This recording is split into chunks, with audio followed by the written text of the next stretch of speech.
तो या सुनीलेवा भेंट वार्ता बीज प्रजनन युवा कृषक महेंद्र सिंह पवार से मिलिंद सूबेदार की बातचीत। तो सुना क्या भेंट वार्ता। ग्राम बान्याखेड़ी में हम उपस्थित हैं। लहलहाते खेत, ठंडी ठंडी हवाएं, शानदार मौसम, लेकिन शानदार तरीके से खेती करने वाले युवा भी हमारे सामने उपस्थित हैं। तो महेंद्र सिंह पवार हमारे सामने उपस्थित हैं, बिल्कुल युवा कृषक।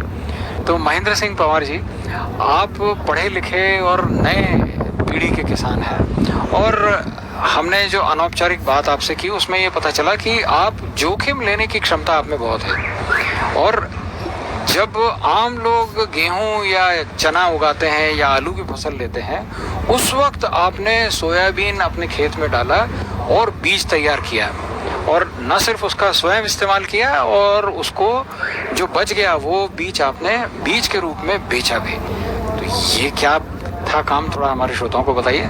जी सर जी नमस्कार। मैं महेंद्र सिंह पवार, ग्राम बान्याखेड़ी, तहसील देपालपुर, जिला इंदौर, मध्य प्रदेश से युवा किसान हूँ। 12वीं पास करके मेरे को लगा कि अपने को अब खेती पे जाना चाहिए। ये तो उसके लिए मैं अनुसंधान से जुड़ा, भारतीय कृषि अनुसंधान इंदौर अपना, वहाँ से मैं डॉक्टरों से भी जुड़ा और कृषि विशेषज्ञ, प्रधान कृषि विशेषज्ञ से भी जुड़ा। वहाँ से मेरे को अच्छी नई सलाह तकनीक मिली और कीट प्रबंधन के लिए भी योजनाएं और समस्याएं बताई गई। हमने आपके बारे में ये सुना है कि आपने 12 नई प्रजातियां इस बार अपने खेत में लगाई हैं सोयाबीन की।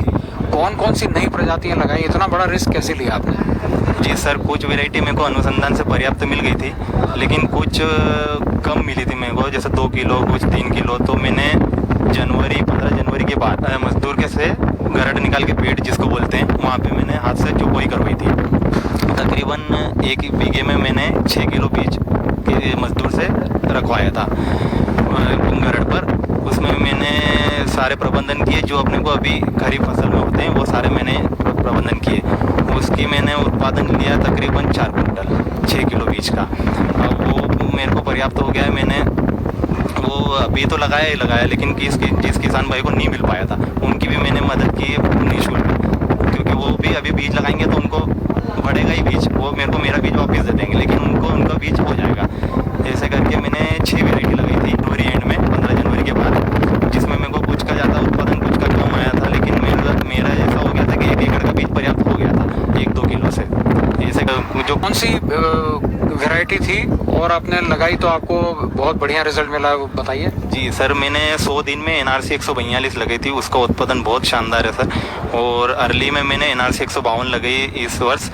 वो तकरीबन अभी 45 दिन की अवस्था में उसमें पापड़े आ गए, जिसको कर बोलते हैं अपनी की भाषा में, और उसमें फूल आ रहे हैं। लेकिन दोनों का ही NRC की वैरायटी वो प्रदर्शन बहुत ही शानदार है। पिछली जो पुरानी वैरायटियाँ जो चलती थी, हमारे पिताजी जो लगा रहे थे, उसमें रस्ट आने के कारण, वायरस आने के कारण वो आखिरी में जाके पिटा जाती थी। बाकी इन वैरायटियों में ऐसी कोई समस्या नहीं है, और उत्पादन भी प्लस हो रहा है, बीज दर भी कम हो गया है। तो आपका जो प्रयोग था वो सफल रहा। बहुत बढ़िया, बहुत बहुत बधाई हो। अब आप क्या संदेश देना चाहेंगे? जी, मैं तो यही कहना चाहता हूँ कि तकनीकी पे जाएं और उन्नत किसान बने। जो तकनीकी चल रही है, पुरानी जो चलते आ रही है रीति रिवाज, उनको बंद कर दें। बुजुर्ग किसान होंगे जिनकी उम्र 45-50 है, वो कहेंगे अब तुम्हारी मिट्टी और तुम्हारे यहाँ का मौसम ऐसा है कि आपके वहाँ वो आपको सफलता मिल गई, हमारे यहाँ की मिट्टी हो सकता है ऐसी ना हो, हमारे यहाँ हो सकता है मौसम में थोड़ा 19-20 का फर्क हो और हम फेल हो जाएं और तुम सफल हो गए, तो तुम्हारी नकल करके हम फेल हो जाएं, तो ये तो कोई होशियारी नहीं रही ना। जी, ऐसा नहीं होता सर। जो वेराइटियाँ रिलीज होती है, ये अपने क्षेत्र, मध्यम क्षेत्र या मध्य प्रदेश के लिए ही रिकमेंडेड होती है। ऐसा होता है।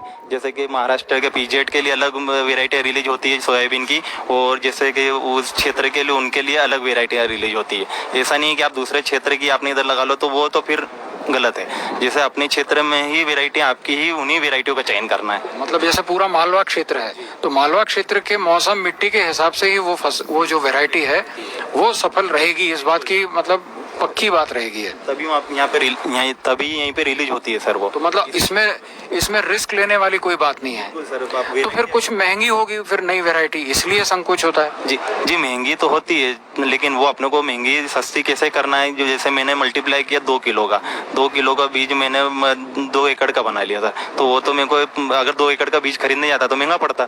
2 किलो से मैंने मल्टीप्लाई किया, मेरे को सस्ता पड़ा वो बीज। तो मतलब कुल मिला के महंगा रोए सिर्फ एक बार और सस्ता रोए बार बार, वो वाला सिद्धांत यहाँ पे सही लागू हो गया।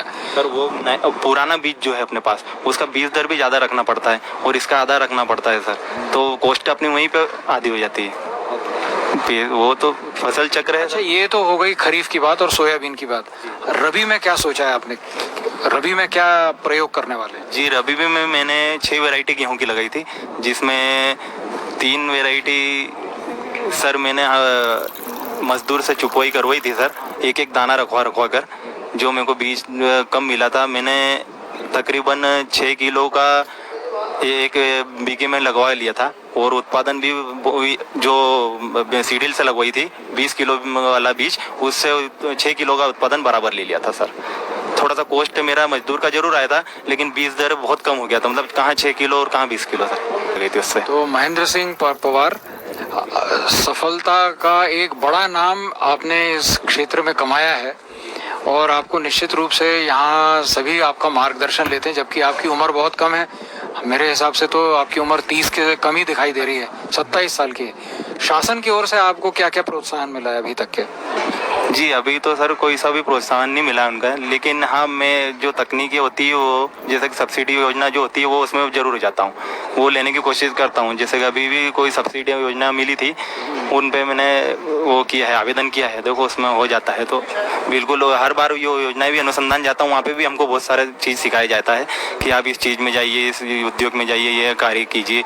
बहुत सारी चीज़ें वहाँ से मिलती भी, बहुत सीखने को मिलता है। मैं वहाँ से जुड़ा भी हूँ और अच्छा खासा मेरे को सीखने को मिलता है, और मैं उसको अमल भी करता हूँ सर। बहुत बहुत शुभकामनाएं महेंद्र सिंह जी, बहुत बहुत शुभकामनाएं, धन्यवाद। जी सर, बहुत बहुत धन्यवाद आपका।